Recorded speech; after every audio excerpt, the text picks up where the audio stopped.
Genuine question, how can someone be agnostic atheist? How can you say God doesn't exist and I don't know if God exists? What's the compromise?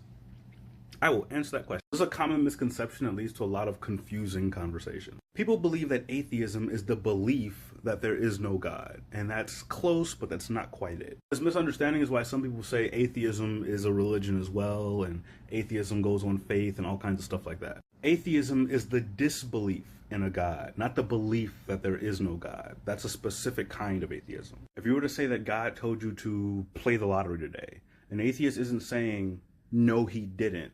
An atheist is saying, I don't believe you. I don't have reason to believe that that happened. So that's the difference. Atheism isn't a belief, it's the lack of a belief because of insufficient evidence. So agnostic means I don't know. I'm not sure one way or the other. I do not know.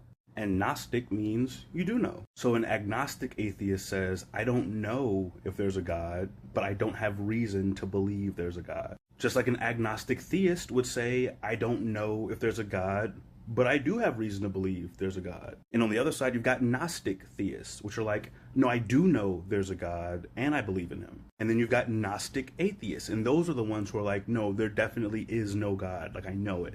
So that's the difference. An agnostic atheist says, I don't know, but I don't believe. A lot of people think that not having a religion is really outlandish, but you got to think, there's like 4,000 religions to choose from. You disbelieve in 3,999 of them. An atheist just disbelieves one more. And so when people ask, well, what if you're wrong? Isn't it just safer to believe in one?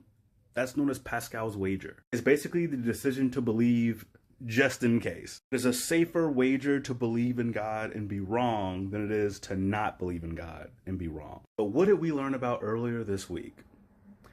That's right, the false dichotomy fallacy. There's not just two options.